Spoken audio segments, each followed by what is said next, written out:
Everybody wanna be bodybuilder, but no one wants these heavy ass weights.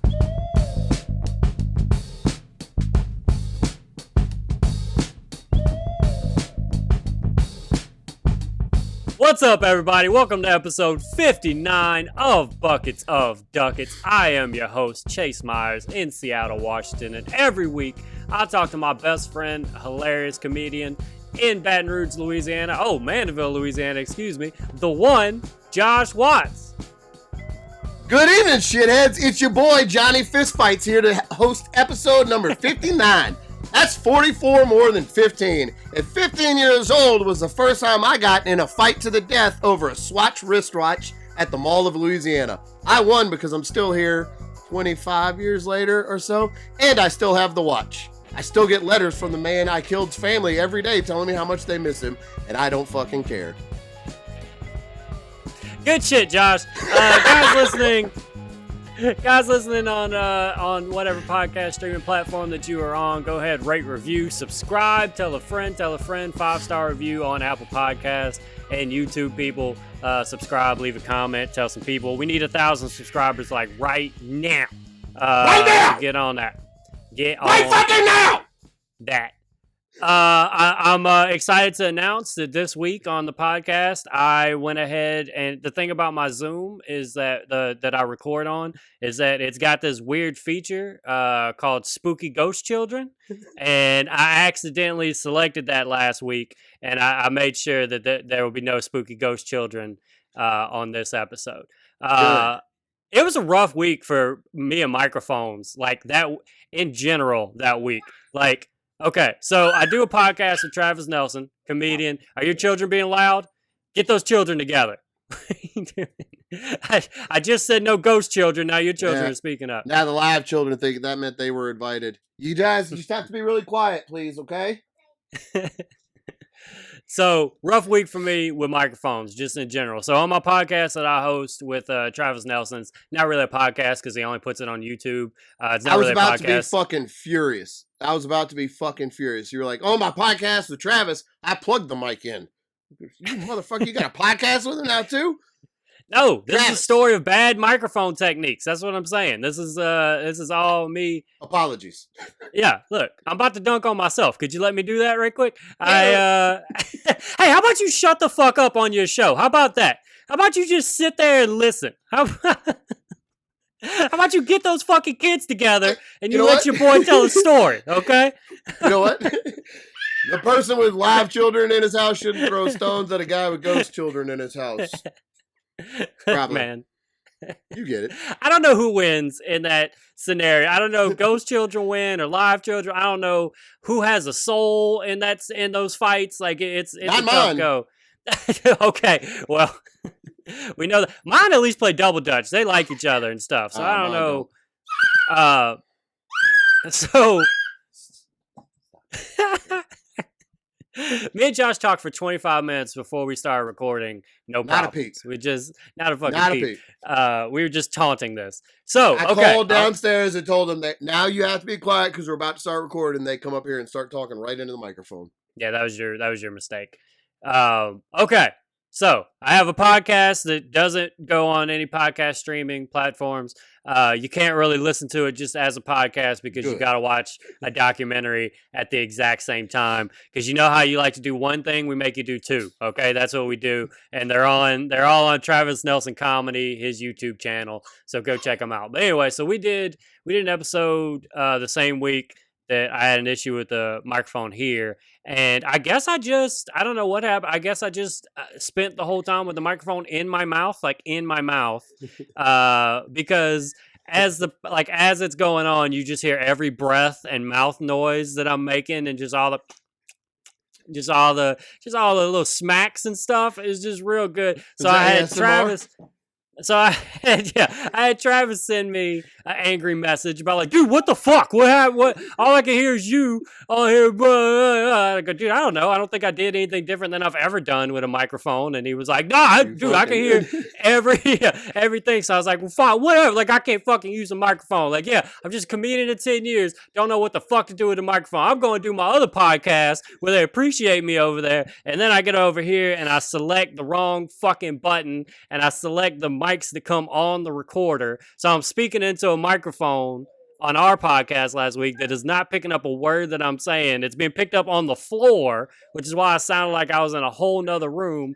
And then the one time that I ever was like, you know what? I'm going to leave the window open. It's not going to be that loud. Plus, I speak directly into the microphone. It's not like I have, this recorder just wide open, waiting for anybody to jump on it. What could happen? And then all the fucking village children decided to have playtime just during our podcast. So yeah, you got a lot of not being able to understand me and a lot of mystery children.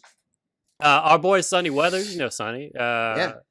He commented on the YouTube page on the video. He had commented, "Do I have a brain tumor or are there ghost children?" Both. Why can't it be both? Look, man, one doesn't eliminate the other. I know that, okay? I can tell you my window was open, but if you think you have, like, a brain tumor, you might want to go check it out, Sonny. I'm no doctor. Josh is. I'm no doctor. It's funny that you say this because last night we did our first Northshore Comedy show at our buddy Daryl's bar at Mandeville Social. And I, a comedian of 10 years... tried to fight the whole fucking crowd because the speakers, we didn't get a good sound check in before the crowd got there because they got there early. So the speakers, we didn't have a speaker directly facing me to hear myself. And I have a bad usually mics are too low, so I'm used to holding the mic pretty close to my face. And this one was pretty loud. And so when I held it up, I just sounded really muffled until I held it way out. Yeah. And I'm not used to that. I would have figured it out. I've been doing it 10 years. But as soon as I started talking, people in the crowd were telling me to pull it back. And I had asked them 5 seconds ago if any of them had ever been to a comedy show. And the whole crowd said no. And then they're trying to tell me how to use the mic. And even though they were right, I was so fucking mad. I put it back on the stand, had to go in the green room for a little while. I was so fucking mad. Would you tell me how to hold the mic? I don't care if you are right, you motherfuckers. God damn you. Dude, I was in the back. I was so fucking mad. They didn't tell me to pull the mic away from my mouth. Yeah, it made me sound better, made it work better, but fuck them. Don't say nothing. You just sit there and listen to muffled bullshit. That's what you do. And it happened all night. Every time I'd walk out, I would start off, oh, you pull it back, then you can hear me better. You've always done, I've never understood why you always have the mic like on your face. And you're so loud. I never understood why you do that, but like that's how you're comfortable. I got into a habit of holding it there because usually the mics were too low, and I adjusted to it so much that now that's the state. I usually hold it. The only good thing I ever did mic-wise was I never held it like a rapper like everybody does when they first start, and they put the whole head of the microphone in their fist and they're talking to it like this. I never managed that, but I do deep throat the microphone every time I talk. I got you. That's how I show my appreciation to the mic. Look, that's just respect. Sorry. I wipe my shoes before I stand on stage. I have the opposite thing where I hold the mic far away from me and I don't speak loud. I make it very, very uncomfortable. Every time I go up on stage, somebody has to run up behind me and turn it up real quick. But I don't care. That's how you're supposed to hold the mic. And you know what? Maybe listen. Okay, Stephen Wright said that he would get quieter when the crowd was louder, and maybe because he's a genius that worked for him. But I was like, you know what? Me too. I'm just like Stephen Wright. Me too. I'm gonna whisper up there and see what happens. And they just ignore me. I don't get I don't get the Tonight Show or anything like that. But yeah, I do the mic. I always do the mic far away. So, all right, tell me about it, man. I know it was great. So you, Daryl owns a bar, which means you own a bar. Yep. He does shows at that bar, which means they're your shows. And so how are your shows at your new bar? My shows at my new bar are great. Good. Our buddy Daryl Rollo bought Mandeville Social, which is a bar in Mandeville, Louisiana. And he and I started Northshore Comedy, which is Which, by the way, Mandeville is like not too far outside of New Orleans. For those of you not familiar with Louisiana. Oh yeah, I'm sorry. Mandeville, Louisiana is the north shore of is it Lake Pontchartrain? Sure. I don't know. It's the north shore of something outside of it's. I was okay with the close to New Orleans description. Mandeville is the nice part of Louisiana. Mandeville is where you want to live if you live in Louisiana. The rest of Louisiana, it's all right. Mandeville, though, if you want yuppie dentist, you know what? Mandeville's great. I love Mandeville. Go back and listen to some Neighborhood Watts if you want to know how much Josh loves Mandeville. I got one for you, too. There's going to be a Neighborhood Watts edition. Oh, okay. So Daryl bought this bar, Mandeville. One thing at a time. And it's a cool little bar, and we decided we would do a monthly show there.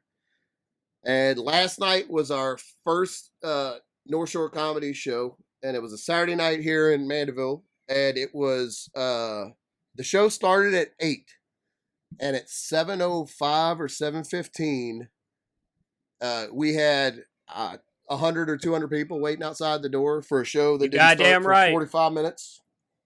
And they told that we were inside, set up there like, oh, there's people outside. And I've done shows before. I figured, oh, it's somebody pissing on the front door of the bar because the show didn't start for an hour, so there's nobody here for that. Or it's like 2 people sitting in their car. And I walked outside. No shit. Like, it looked like 100 people lined up all the way down the building. So much at first that I was like, is there a restaurant next door? That people are waiting. They have a long but wait at that restaurant? The only thing next door is a fertility clinic, and I don't think the line was for that. Hey! Because everybody looked fertile as fuck. I got a fertile comedy show. Only come to my show if you want to get pregnant. That's what happens at my show. So I had to walk. I walked outside, and like we didn't plan on sitting them for another 45 minutes, and it's Louisiana heat, so I was gonna go outside and try to butter them up so they didn't all leave. And so I walk out, and I just start doing bit after bit after bit in the parking lot, screaming at the top of my lungs at a line of strangers. I'm just doing the great, like, hey, what's the deal? Why don't they make the whole plane out of the airline food? You know what I mean? Huh? Know what I'm saying? Right? Why is it always Chinese kids Angelina Jolie adopts or whatever? And I was just murdering, just fucking, killing. Sounds like it. And I was like, hey, we're going to get ready to start. And as I started talking, I saw the line in front of the building, and then I just saw a crowd of people coming from around the back of the building because the line had wrapped all the way around the building an hour before the show started. Like if it was a Saturday night, there was other things happening in town. There had to be. It was a Saturday night, but they were all fucking there to party. So I apologize. I have been very sick. My muscles grew too fast for my circulatory system to keep up with. It's been a rough go. Dehydrated from it? Yeah, I get it. Yep. Dehydrated. I've been having that too. I keep coughing up. It looks like snot, but it's actually weak muscle tissue.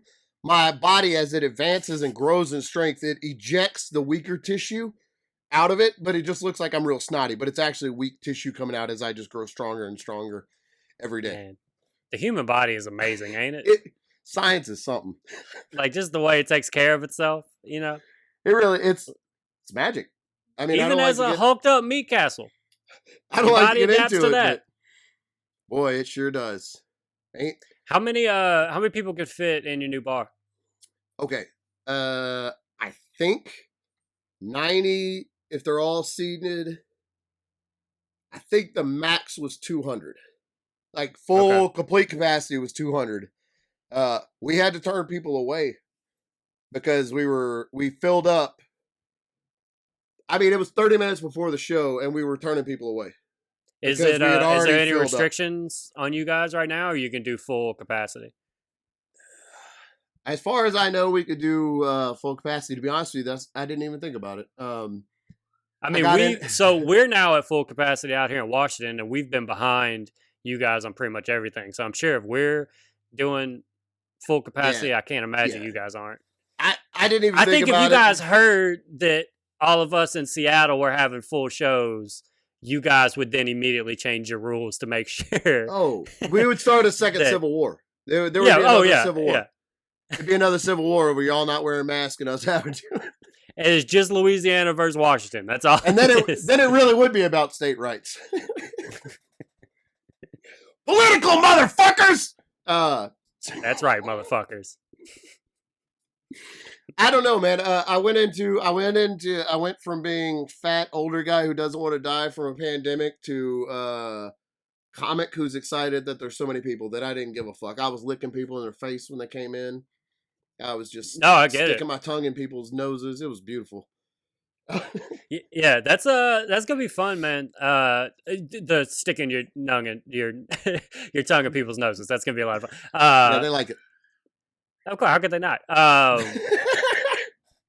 It's like a Q-tip in the ear, but try it for your nose. And instead of a Q-tip, let it be somebody else's tongue. You'd be surprised. You'll come so fucking hard, so fast. I was gonna let that to their imagination, but Nope. there was the promise. There was the guarantee. That's the Josh Watts guarantee. You'll come so fucking hard when I tickle your nose hairs with my tongue. Oh man! So I got up. I was really proud of myself, though. I finally started working on the joke about the bookshelf falling out of the back of the lady's car and me smashing it. in About front of her. goddamn time. Well, no, it wasn't because I didn't have an in for it, and so it just ended with me smashing an old lady's bookcase. Like there was nothing. I got there and was like, "Oh, I don't have an in for it." So it's just like it's just a mean story. It wasn't even like I tried to save it, but it wasn't anything I can keep. I was just not a good person in that story. But we had 5 comics do 10 minutes each, and then or 4 comics do like 10 to 15, and then Maggie Shipley was our last comic, and she did like 15 to 20. And man, Lane Spurkis from New Orleans came out, and he murdered everybody. Did it was a great show. We had Keegan O'Connell, who works in the bar and does comedy, so he got double tipped up last night. Will Merrill was there, and Maggie Shipley and Vaughn Vayon, who I forget this crowd doesn't know us at all. So when I introduced him as one of the people I hate the most on the planet, nobody knew that I was joking. And I didn't even think about it. You can't assume that they know all of your inside jokes. I was just so excited in the moment. And there's a crowd. I wasn't even thinking like, oh, they don't know us in any way at all. Hold on.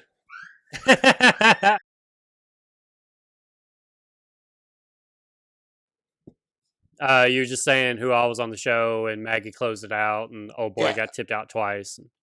Yeah, so we didn't charge a cover for the first show, which I was furious about.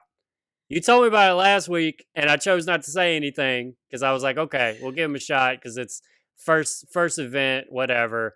I guess we'll take it, but I just knew you gotta just do a cover, regardless, $5 cover. Just gotta be something. I agree. It wasn't. Daryl owns the bar. He didn't want to charge a cover for the first show. Not what I heard. No. He had a good. It was a good reason. Like the first show, get him in the door. You know, that makes sense. And I did have like several people after the show tell me that they appreciated that it was free, and like they loved that it was free because there's nothing free. And I kept wanting to tell them, well, it's not ever going to be again. So, well, this was it. I hope you enjoyed this one time, but I'll never see your broke ass ever again. So goodbye. But the crowd that got in for free, we had to do tip jars, which I'm not usually a big fan of. It works sometimes, but a lot of time it feels like I don't know. You should pay the comics from the cover that you charge. But this is the first show I've hosted with tip jars, I guess, actually. So I'm doing the tip jar thing. Not a person puts a fucking penny in the whole show. And I'm like, well, this is rough. The comics know they're getting their gas money, but I guess you could see they're buying shit tons of drinks, so we know the bar made money, so we'll keep doing it. There's 200 people here we turned away. I mean, I've never been to a comedy show where we had to turn people away, and it wasn't a national headliner or like, you know what I mean? I pick a number, like however many, like say it's like 27 people. at the 28th person, even if there's totally room for them, I'm just like, I'm sorry, I don't have space. So just so that way they get out and be like, man, you got to get there early to Chase Meyer's show. I just kick out random people. If there's 12 people, the 13th person that walks out, hey, I'm sorry, we just can't. We can't. It's not enough.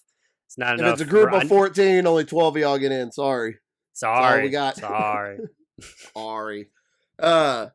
So I thought that was a good sign to tell people to get the fuck out of here. No, we're full. Fuck off. They had me at the door. People would get out of the car. I'm like, get back in your car. You go fuck yourself. You should have been here 20 minutes ago. You fuck. Get out of here. Go on. I was out there with a stick chasing people away. Go. Go on now. It's so fucking... I don't love you. Go. I already said it. But man, they the crowd at the end of the show, when Maggie was getting done, everybody in the bar came up and started putting money in the tip jar. A guy walked up and pointed at Maggie and put $100 bill in the tip jar. Nice.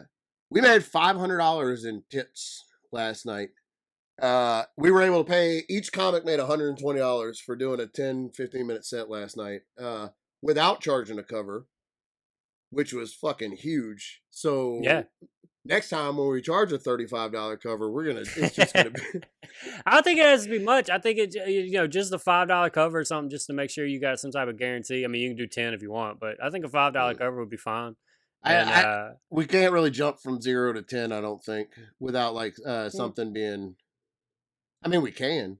Yeah, I'll throw them out. I'll get them in the door, and then after the show, tell them I'll lock the door and say it's $10 so you don't get out. That's how I do it. It's $10 to leave. It's not an entry fee. It's a fee to leave. I was so fucking nervous, man. I haven't hosted a show in a long time, and I don't like to do material when I host. I want to try to just be more. You got to do 1 or 2 jokes, but I like to be more loose and conversational and kind of get the rules in a fun way and get there talking out with me before the comics get up, But the last time I hosted a show was 2019. It's been a long time, and I was nervous as fuck because there were so many people. But man, as soon as you get started, I'm really good. I'm really good. I'm really good. So as soon as I get started, I'm good. And the whole crowd was like, "Man, fuck, he's good. Man, he's real fucking good." There's more after this. This is not. God damn, that boy good. And then to make sure the show ran right and smooth, after every comic, I did another 20, 25 minutes. Yeah, that's the way you want to do it. You want to make sure in between every act, there's a good feature act from the host. That's what you want to do. That's so that way a show that would normally be like an hour and 30 minutes or whatever. That way you can get a good 3 hours out of it. You can really stretch it to 4. Yeah, that's what you want. I get another set after the headliner finished too. Oh, that's perfect too. You want a going away set. You want that set.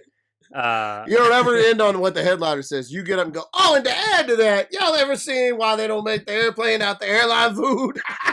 I did that 4 hours ago? Shut up. Fuck y'all. Fuck y'all is a good joke. But you know what something I was nervous about was I had gotten into a loophole of watching bad comedians on YouTube that day. Yeah, you love that all day. Oh man, I do. I really enjoy it. You love a bad comic. You love a bad comic's tweet. You love seeing comics bomb. I love it, dude. I want to watch. I like to watch it when they don't realize that they've bombed. That's my favorite. But I was watching this guy who was doing I watched this video like 4 times in a row this day. It's a guy doing like a 10-minute set where he's just arguing with the crowd the whole time. It's one of the worst, but he stayed up there for 10 fucking minutes. And just good for him. But I was worried that I was going to leak into because I opened my set with, how many fucking weed smokers got up in this bitch? And then I was like, uh-oh. I thought that was a good start. It was fun, man. They really wanted to talk after the show, which I used to really hate, but I figured this was my show at my bar. Yeah, man, if you're gonna be the face, so I need to get out there and talk to them. And people would come up. Everybody wanted to touch my hair, ask me what I put in my hair, and touch it. Nothing. It does this. Just grows naturally awesome like that. And yeah, and one lady wanted me to come tell her husband to get a haircut like mine, which I found hilarious. She's like, "Hey, he has a beard sort of like yours." Nah, dude, He wishes. Yeah, that's like if you were like, "Hey, you can have a Guinness or a Michelob Ultra." He has the Michelob Ultra of beards, and I've got the Guinness of beards. It was okay, but I mean, come on, what are you comparing it to? You know what I mean? You compare it to catfish, it's fucking beautiful. But you compare it to this should be hanging up in the Louvre. What are you talking about? Anyway, she's like, "Come tell my husband he should get a mohawk too because I think they're so sexy." And I was like, "Oh, okay, so I'll go tell your husband that you want to have sex with me, and that if he cuts his hair like me, maybe you'll like him." And she was like, "Yeah, something like that." Yeah, so yeah, you put your own little spin on it, you know, yeah. Yeah, say it funny like that. Yeah, say But she did, I was like, "You want me to?" And she was like, "Yeah, come." And she grabbed my arm and like for real just drugged me in front of a dude with a beard. And he was like, "I like your hair," and I was like, "Thanks." Yeah, your wife thinks I'm sexy, so Yeah. maybe you should do this. I don't know. I mean, she just dragged me across the bar to come tell you that. I think she desperately wants you to do this because she made a point that she hates your hair and wants to have sex with me. So she showed me the divorce papers. She has divorce papers in her purse right now. You should go to Supercuts when you leave here. Contingent upon a mohawk. That is what this is. Dude, this is your life. Bro, this is your life. I grabbed his shoulder like, "Get your life right! You gotta fight for your fucking family!" That is given to you. I was doing some show, and at the end of it, this lady came up to me. It was back whenever I still had the man bun situation. And she came up, she's like, "Whoo, baby, you got me all heated up. I'm ready to go to my husband." And I was like, "Oh, is your husband at home?" And then she's like, "No, he's right there." And he was like, just like two people behind her. It's like, "Hey, buddy, I got your wife's pussy all warmed up for you. I hope you're ready." I got that pussy so hard, bro.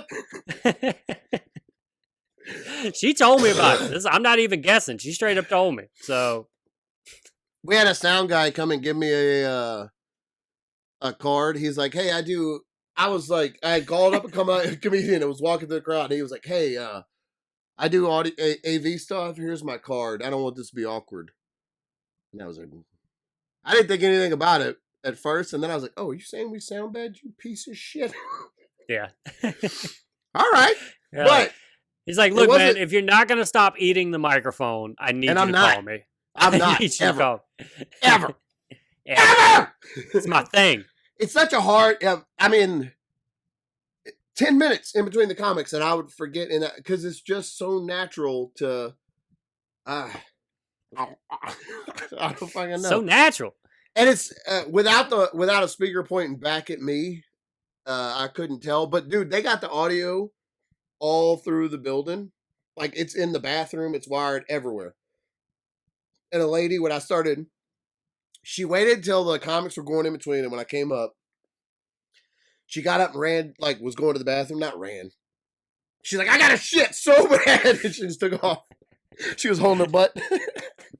But she got up to go to the bathroom. And I told her, I was like, "You can't escape even in there. They got speakers in the bathroom. You can't get away. You can't escape me." It went great though, man. We had a whole fuck ton of people. I've gotten messages from comics I haven't talked to in a decade that want to do the show now. Yeah, a lot of, "Hey, what's up, buddy? Just want to know what's up. Just want to know how you been." I got a message. If people listen to this show, I'm sure that was an episode of this show. We talked about it. I already know what you're about to say. We talked about it. No, we talked about it on Buckets of Duckets. I'm not going to mention his name, but I got a message from a comic who literally, the last time I spoke to him was when I walked on stage and took the microphone out of his hand at the show Chase and I hosted that we let him on because he kept running the light and was just terrible. And would not get off the stage. We were like standing on the side of the stage. Like I had to walk out and take the microphone out of his hand. We had 6 people at that show, and I wanted to save 6 people from hearing that. Yeah, and they appreciated it. They thanked. I get pictures of their children every year for Christmas. They're like, "This child was born after this because you saved us." That comic today, after all the pictures of the crowd went online, that comic messaged me today for the first time in like 8 years. He just said, "Hey man, what's up?" And I know that he wants to get on this show. And That's what your life is gonna be for a while now. It's just gonna be random people that you haven't talked to suddenly trying to be your best friend so they can get on your show. I've never hosted a show that wasn't an open mic. And when it comes to open mics, I think anybody should go up. You should let the crowd decide if you should do comedy or not at an open mic. I'm fine with that. I don't care what you want to say, go for it. Let the crowd decide if you should be there or not. Unless you're making other people feel unsafe. That's not what I'm talking about. Right. But when it comes to a booked show that's every couple of weeks or every month that we're going to charge people to get in, and that like you got to be. I'm gonna have to tell a lot of people no, because there's a lot of terrible. No, you have to be comics. strict with it. Yeah, and especially starting off, because that's I don't know a nice way to say that. And there's some comics that like, I hate to say it, but like, do you have a video? If you can show me a video of you being funny, I'll put you on. But I don't believe it, and that feels weird. No, that's what you're supposed to do, though, man. I mean, that's not that you're doing what you're supposed to do. I've been given so much responsibility and power with owning this bar and this show that I can decide. I mean, you either make it or don't. You fucking dance, puppets. You know what I mean? If you wanna make it in comedy, you gotta go through Northshore Comedy. You better come fucking talk to me. We had that one show last night, and now we run shit. Northshore Comedy is going to start beating up all the other comedy groups around here. Lafayette Comedy, I'm going to beat the shit out of you right at the Mencia show. August 6th and 7th. You can buy your tickets at Eventbrite or at Club 337. It's 4 shows. I'll be there killing it. And then fighting Lafayette Comedy to the death. It was crazy, though. It was a really good feeling. Daryl was posting on Facebook that he was really excited about how many people were coming to the show, and that he was nervous about how many people had clicked on the event. And a big negative Nancy, man. I was like, Daryl, just because that many people click on the event doesn't mean they're going to come. It's true. To the event. John Lombard has said he's going to come to every event that's been posted on Facebook for the last 8 years, and I don't think he's ever left his house. No, he hasn't. John Lombard hasn't been outside in 10 years, and he's been to he's clicked yes on every Facebook event ever. Oh, he's coming to my show next week. So I'm always like, I save a chair for him every show I do. There's a chair with a light on it, and John Lombard's like a card that says his name.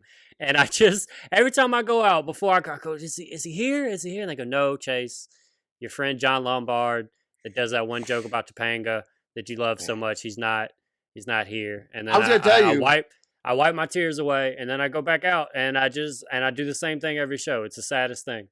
Last night, we had a chair in the front row with a cardboard cutout of Topanga in it to hold his seat and a candle on the floor, and he never once showed up. Never once. One day he'll return.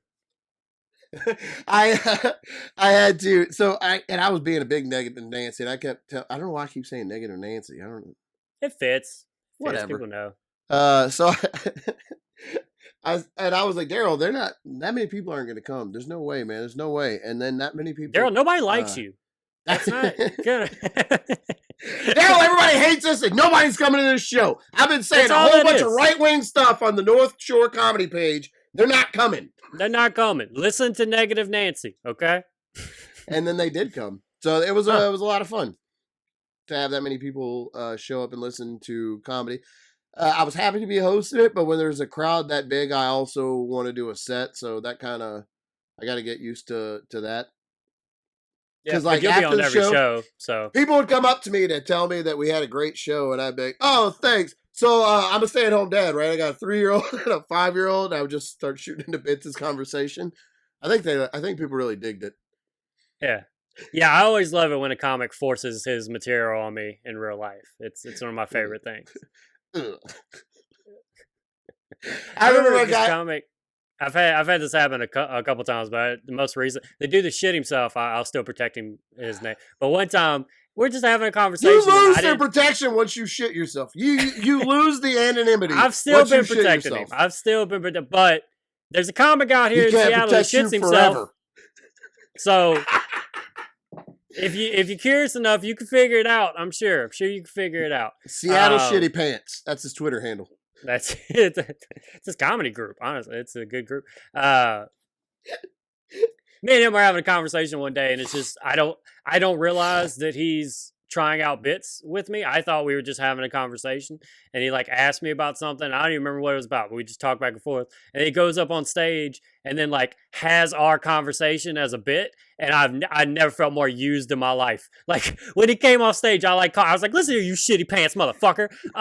If you're gonna have a conversation with me, have a conversation with me. But if you're gonna run bits, say, hey, let me run something by you, so I don't feel like I had a genuine moment with my shitty pants friend who's just using me to go get laughs. Okay, I thought you was my best friend with shitty pants. That's what I thought. I thought of all my friends that've had shitty pants, I thought you was number one. But I guess not. I guess that's just how people with shitty booties act. I guess this is what they do. Case, that's disgusting. That's disgusting. Hurt to this day.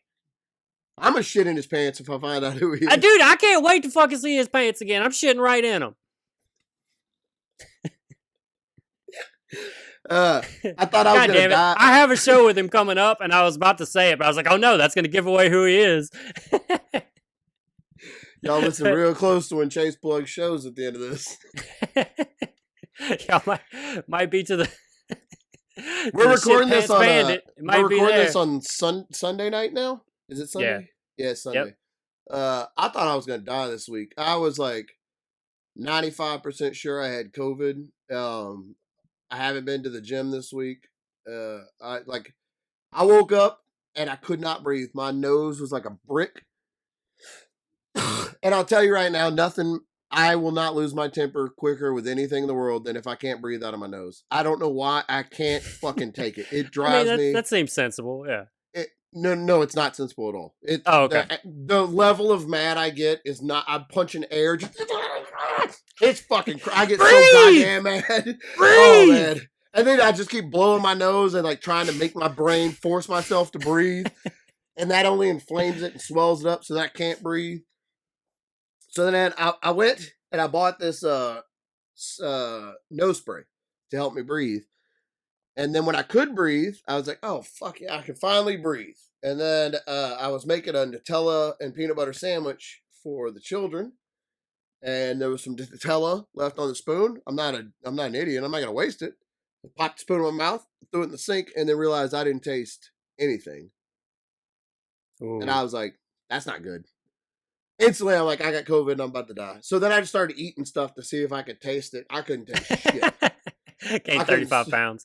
I couldn't smell nothing. I use Irish Spring because it's like the cheapest, scentiest soap you can find. I'm in there just snorting. I can fucking nothing. I'm changing Henry's diaper. Just rubbing shit on my face. There's nothing. Gross.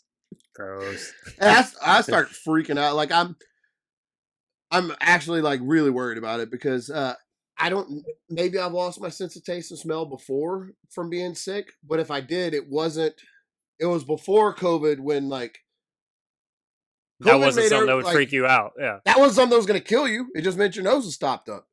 But when I couldn't taste or smell, dude, I was like, oh, this is it. I'm going to die. And like, I started getting I'm double vaccinated. I went and got 2 vaccines, 2 extra ones just in case. And it didn't I'm freaking out. Both the kids are sick. So it's most likely just like kid snotty stuff. Henry sneezed the other day and he looked like he was playing a prank on a 80s show because he sneezed and it just looked like silly string was shooting out of his body. It was horrible looking. Just snot just came out of everywhere. Zoe would cough and it would just like, just like you squeeze one of those little stress balls too hard and it popped and it's just snot. That's what it was. And so I was like, well, maybe that's all it is, but I can't taste, so I'm really nervous. Michelle's dad is a surgeon, been a doctor 40-something years, so I tell him that I can't taste or smell and that I'm worried about it. And he's like, well, you're vaccinated, so even if you do have COVID, there's nothing you can do about it. And I was like, that doesn't make me feel better. Oh, okay. And, but what he meant was that it's not going to kill me. Like, most people don't die, but what I do is anytime I think something is medically wrong with me, the kids or anything, we go to Michelle's parents' house and mention it in front of her dad. And if he doesn't care, then we don't care. Like, then you know it's not serious. Because he's been a surgeon so long, if it's bad, he'd be like, whoa, hey, bring him over here and I'll cut that out. Or, whatever. And so he was like, I don't know. You can't Lay him on the taste kitchen smell. table right quick. Let's get to You it. can't taste the smell. That's weird. And then he started looking up through, I don't know, doctor internet or whatever it is. And it turns out after way too long of the surgeon being quiet and digging through his phone and computer and me shit myself, turns out the nose spray I use can kill your sense of taste and smell. Huh. So when I stopped using it for a little bit, I could smell and taste. I can't breathe, but I could smell and taste. So now you're having to weigh that out of which one's more important of being able to breathe or being able to eat. I can eat. I just can't taste it. Which is such a weird, because like if you're eating chicken salad, I eat a lot of cottage cheese. I like cottage cheese. And I don't taste it, but whenever you feel cottage cheese is cottage cheese. So when it's in your mouth, like it feels like cottage cheese. So feeling it is almost like tasting it. It's such a weird. What I'm saying is, I would rather be able to breathe. That I'll never taste anything again. I don't care if I ever taste anything again, as long as I can breathe through my nose.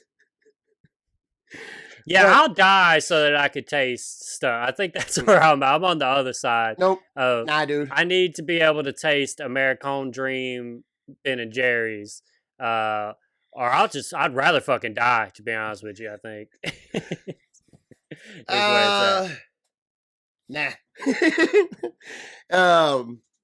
It is problematic though, because if Henry doesn't come tell me that he got a shitty booty, I'll never know anymore. Like before, I could be sitting in here with all the doors in the house closed, and he would fart, and I'd be like, "Oh, Henry just shit. I gotta go change his diaper." Because I just learned. Like I didn't train my nose to pick it up through any kind of... Yeah, what was that process like? When I had a little girl, I don't know a whole lot about vaginas except how to put babies in them. So every time she would poop, I would clean her immediately and bathe her, and like, because I don't know what happens if like I don't. So I want to make sure. So I really like, I can smell if there's a shitty diaper within like 100 yards. I can smell it instantly.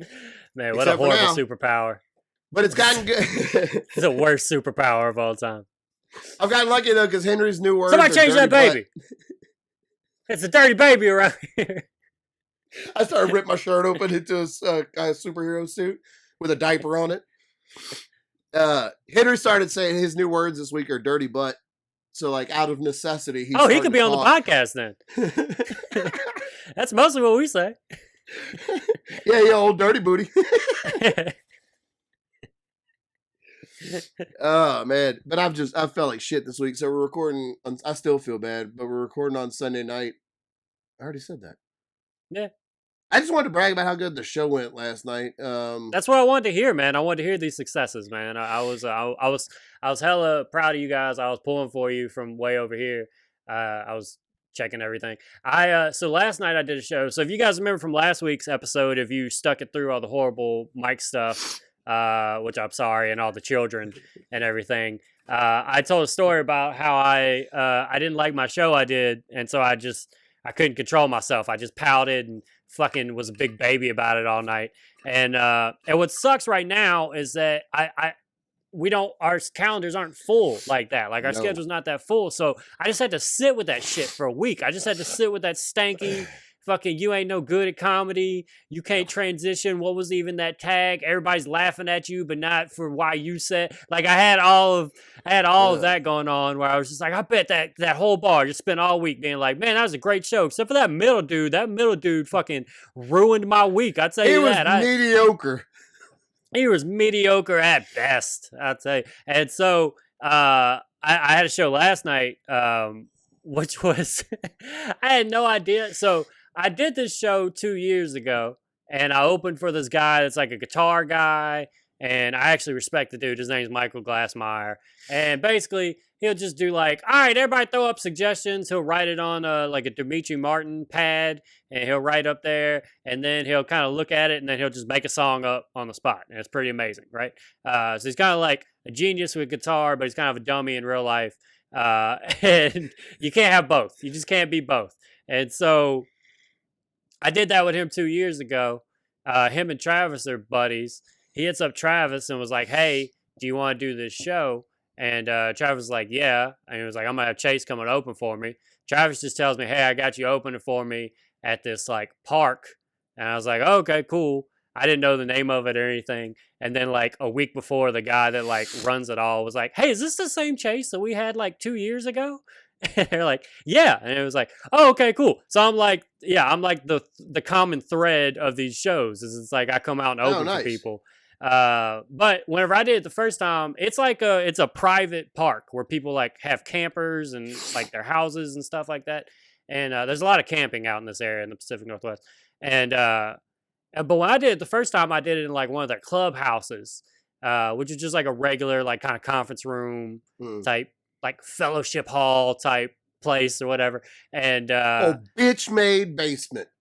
Oh, couldn't say it any better. And so I did this old bitch ass basement, right? And it went well. It was great, fucking fantastic, right? So this time, I think that's what we're doing. But what's happened in the last 2 years is that they now have an outside stage, and they have this whole. They cleared out a forest. They took us deep into the forest, and then they just started murdering nature. They just took out nature and got that shit out of there, and they put a stage and a whole thing, and people that live on the camp come ride up in their golf carts. And that was like, so we performed outside in the wilderness, like we're deep in the woods, and yeah, just to people outside. It was like we had like 100 something people at the show. I sent you that picture. Have you never seen a horror movie? That's how like everybody ever gets murdered. I accepted that might be how I go out. I knew that I might not make it out of these woods whenever I went up there, but I was like, you know what though? They're paying me. And I just got to do a good job. And so I just, I went up there. I fucking shook out all that shit that was on me from the week before. I was supposed to do 30 minutes. I did an hour and a half. I just fucking stood out there and just kept crushing. They were begging me, please stop. I said, no, I'm never fucking stop. I'm never going to stop. I'm doing well. I don't want that to stop. And so I just kept killing it. And yeah, it was a lot of fun. So I actually felt like myself. I feel like every couple weeks I have this moment on the show where I'm like, yeah, I feel like myself now on stage, and then I go get my ass handed to me.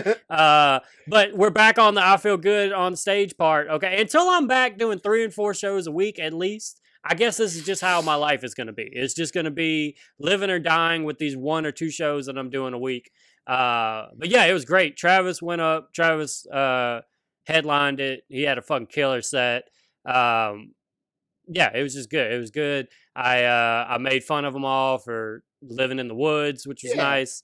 And yeah. Oh, they was like, they wanted us to be cleanish. They weren't like real, but they were like, kind of be somewhat clean because people's kids might be there and stuff.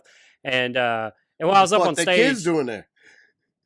And that's basically what I said on stage. I walked up and I had that moment where I like stopped and I was like, so they told me to be clean, but I'm looking at some of you guys and I just refuse to believe that I'm saying anything that you guys don't say. I cannot believe that I would be the dirtiest person here. I'm looking at you and they all just, they loved it. And they like that? All right, good. Yeah, and it went well. And I did the whole, like, you all have pocket knives, so I'm going to be safe type thing, that's because anytime I do a country show now, that's been like a joke that falls out at some point, is I could tell you guys all have pocket knives, and then they all go, yeah, we do. And then I go, okay, good. I'm glad to know who I'm performing for. You could say that in literally any show in Louisiana. I know. I got it from Corey Mack. That's where, yeah. Oh. It's something I heard him say one time. But yeah, it was good. It was a good show. I feel good about it. I got a show Monday. I have a show tomorrow, so I'm getting right back at it. Yeah. So that makes me feel good. And then I have a show Friday. So that's pretty damn close to be. Then I don't have anything for 2 weeks after that. But at least for right now, like it feels like how it used to. And so, yeah, I'm excited. I'm doing a show Monday. If this comes out before tomorrow, no pressure, Josh. It's at a place in Ballard, which is like a part of Seattle, Ballard, and it's at a Viking bar called Skull Beer Hall, and me and Travis used to run a monthly show there before the pandemic, and they is this the back. Vikings of comedy? Yeah, it's that Vikings of comedy thing, and and so I'm doing that tomorrow, so that should be fun, and I feel good about it going in. I got a lot of confidence right now, so that should definitely help. Wait, y'all, you and Travis host that? Yeah, usually Travis. But I'm pretty much on every show. Travis gives me credit as if I did anything to help gotcha. with it, and then I do whatever I can to make it seem like he had nothing to do with it. And Good. then I'm that's familiar. I mean, we Yeah, were talking yeah. about my bar. yeah. You my own a show, bar, so so you know. I know. Yeah, I know. Yeah, as a bar owner to a club promoter, I understand what you're saying. You tell Travis that when I come to Seattle, I want to do the Vikings of comedy. Oh, you're gonna do if you come up I'm gonna here, you're fight gonna do everybody every there. show that they book. Yeah, yeah, it's cool too because they sell like they sell like Viking food. Like I ate a duck heart there one time. Fuck Just ate a yes. duck. You know how much you gotta hate an animal to eat its Did you heart? pull Just it out of his chest? give me a fucking yeah. That's part of it. Is you get to pull it. It's like when you get to pick a lobster at a seafood place or whatever. Like I want to eat that one. You get to you get to pull the heart out. Like it's Dumb and Dumber, Fuck right? yeah. Like you just pull it Tastes out, better that way. put it in a doggy bag. Holy good. shit, that was a good reference. I was thinking the Indiana Jones Kalima, where he pulls the dude's heart out of his chest. Dumb and Dumber is that's a good. All right. Thanks, bud. All right. Whoa. Hey, that was good work right there. That was actually some pretty. Dumb and Dumber good is work. like one of Michelle's favorite movies of all time. I've never seen her laugh harder at anything. To this day, you turn it on, she'll laugh harder at that than anything in the world. So I think I know the movie, but I totally forgot about the ripping the heart out. God damn it, that is a funny movie. I've so that run that Jim Carrey had from like 93 to 96 to like Ace Ventura, Dumb and Dumber, The Mask, like that run right there was like I was 5, 6, 7, 8 years old. So it was like I mean, I'd never seen anything funnier in my life. Yeah, that was it. Yeah, it was nothing. I was like, this is the funniest man that's ever walked the planet. I don't know anything else about the world, but I know Jim Carrey is a fucking god. I know that much. And so I mean, I could quote Ace Ventura. I mean, if you want me to start, I could just go. I just start doing Ace Ventura right now. I remember I brought Ace Ventura to my daycare because that's how my parents took care of me. They just threw me with a bunch of other kids and then would come pick me up at the end of the day. Yeah, my kids are down. Oh, I thought you were going to say in front of the TV. I was going to say my kids are locked out of this room right now in front of the TV and they get yelled at. Oh, no, when they bring me home, then they'd put me in front of the TV. But during the day, they would just throw me with a group of other Rusty and Dusty were in there shitting their pants and stuff. Shitting pants.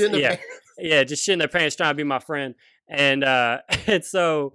hey, hold on. My computer's saying it might die if I don't plug it in, and Jesus Christ, can I not take if that happens? Yeah. So let me grab my charger in like 2 seconds. Bro, were we ever professional? I don't know if we've... I don't know. It's just constantly walking away from our own... just in the middle of the stories. Wait! And then, okay, so... so I love Jim Carrey. I loved Ace Ventura. Whenever I was going to daycare as a kid, I brought it one day as like, because by the way, that daycare, what they did was they just sat us in front of the TV and we just watched Land Before Time until our parents came picked us up. With Zoe's summer camp. They stick her in front of they lock them in a warehouse and they watch a movie and then they have like a big jumpy house and that's it. Yeah. We got to go outside and run for a little bit and then they put us back in there. And so brought Ace Ventura, the first one, and I was like, hey, let's watch this. And they're like, is this like a kid movie? All the kids are like, holy yes, we watch Ace Ventura all the time. We all love Ace Ventura. This is amazing. So they're like, okay, cool, guess put it in. And there's like a blowjob scene like 2 minutes into the first Ace Ventura movie. Yeah, but I didn't know. I'd seen that movie 100 times. No idea. That's 100% on the daycare workers' fault. That's 100%. Like the movie's not rated G. They could have. Yeah. I mean, come on. Yeah, could have not trusted the child that was telling them it was okay. But yeah, I got in trouble because there's like a blowjob scene at the beginning and none of us understood what was going on. And we didn't even understand it whenever the lady was like, oh no, we're not watching this, and like took it all out. We were like, what happened? What? We don't even what? What? And but. That happens almost daily here. I use Family Guy as I love Family Guy. I know it's hokey, but it makes me laugh. I like to have it on the background. But so much stuff. Zoe loves it now because it's always been on. But I don't always pay attention. And then sometimes when I do, I'm like, oh, we can't watch this. Yeah, I got to go turn it off or something. She's like, wow, that was so funny. They were wrestling in the bed like that was. And I'm like, oh. Whoops. Yeah. I don't know. That's how this episode ends. Dude, I just fuck. I'm doing the station. I gave them all. I did what I could, you know. I want that on my tombstone. If I die, I just want to make. Oh yeah, Chase. I do have a great message from you when I thought I was gonna die. I shared a beautiful text exchange with you that honestly, if I would have left this earth, I would have left peacefully knowing. That'd have been the way you wanted to go out? That would have been the way I want to go, and I appreciate that. And I want to thank you for your friendship and for allowing me to die with honor and dignity. I didn't, but I could have, and I appreciate it. Could have. I would have had you. Thanks, man. I'd have told your story for sure. Oh, shit. All right, I'm trying to think. Yeah, I was trying to think if I was saying anything before I talked about... Oh, you were. What the fuck was I saying? Who knows? Let's see. I made a joke. Oh, the Viking place. So, Duck Heart. Yeah, Siri, there's a fucking reason you didn't get that. It's because I wasn't talking to your fucking ass. So... Siri has never once helped me with anything. It's always been... Not once. It's and what always drives been, me no, crazy... Fuck you. Is every time, by the way, it only does this whenever I'm recording. I guess there's no other time where I'm screaming on my computer during the day. But after, I'll be like, fucking Siri, you fucking bitch. Hey, Siri, you Siri. I just said Siri 12 times. It didn't come up at all. Like, what the fuck? Like, But you say something that sounds like it, and then it's going to shut off your recording. Yeah, it pops up. So I'm at this, I'm a Viking and I'm just eating duck hearts, right? I'm just fucking scooping out duck hearts and just eating them with my bare hands, right? And then they also have, just like, you can just order like a whole chicken. Just give me that whole fucking chicken. I want that whole roasted chicken. And they like do the thing where they dangle it over a fire. That's like, there's no way you're controlling that fire. It's just, and they give you, they give you, they give you your beer in like a fucking like a goblet, like a huge So it's you definitely feel like a Viking when you're in there. Right, but then you look around and it's all just dorks that work at Microsoft. But yeah, I mean it's Seattle, so that's what's in every place that you walk into. I'm gonna come down there and I'm gonna be the king of the Viking place. They're gonna elect me king. No, I mean Travis is so whenever things started opening back up, Travis quit his job making weed because you just can't control that man. Free weed. Hates free weed. Yeah, you can't control that man. You can't give that man a 9 to 5. He's gonna do what he wants. All right. So he quit, which I couldn't have been happier, by the way. I don't know if I ever talked about whenever he quit, I couldn't have been happier because other than we're gonna miss out on all the free cartridges and stuff, but I hated that Travis likes to talk about his day, regardless of what it is. And so I hated that he was coming home every day and telling me about work instead of talking about comedy stuff. We went from talking about how we were going to take over the world with our comedy to like, I hate this dude, Steve, that I work with. And like, and I was like, I don't like where we're going. I don't like where this is headed, And so he quit the job like the second that they could let like 50% capacity in. He quit the job. And so, fuck you, free weed. Yeah, so things still aren't opening up that quick. So he had to do that like panic thing of like he sent out 1 million emails to every place and trying to do shows. And they're like, yeah, we just opened a week ago. We don't know what's going on. And so he started off with like, I'm not going to put that run back together that he used to, the great American Western Washington beer run, Dauber, that's what he called it. And he was like, nah, it's too much work. That's a lot of people putting it in, hit me up, like kind of what you're going through right now. And he's like, so I don't want to do with that. I was like, yeah, that was a clean out. Like now you don't have to do it. But then now it's been like 2 or 3 months of him not having a job. And he's got like almost all the shows are coming back. Like he's about to be running 7 shows again and going crazy. Which is also good for me because he puts me on all those shows. So I'll be back to performing. So fucking run yourself tired, buddy. Let's do this. That's it. I'm performing at a Viking bar tomorrow. If you guys are in the Seattle area, I want to come check it out. It starts at 8:00. Some funny people on there. Maybe some people that shit their pants before. Maybe. Oh, I want you to go to every comedy show. I want you to go to every comedy show in Seattle and be like, is this the shitty booty boy? I don't know. Like, that's what I want. I want people to start asking people, are you the guy Chase Myers said shit his pants? I did have people at the show last night from our podcast.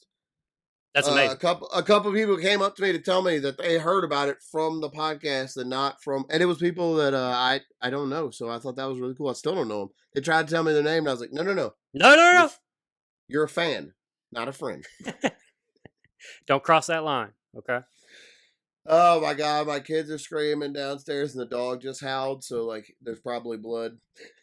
All right, that seems like a good place to end. Josh needs to go check on if his children are bleeding. Or if the dog's bleeding. Who knows what happened there? They might have sacrificed the dog, to be honest with you. I don't know. Oh, I do want to tell you, I found this new YouTube channel called Dead Meat. And they do kill counts. So, like, they do, like, a summary of horror movies where they just count up how many people are killed and, like, show the kills and, like, kind of... I've watched, like, I counted as watching. I've seen, like, 700 horror movies in the last 2 weeks. Yeah, you've seen you've seen every death in a horror movie.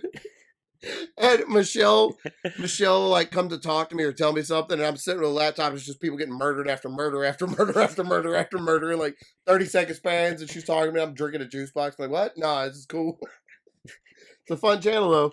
Wait, anyway, let me finish this one. I just want to finish this one. Hold on. No, this bitch needs to get it.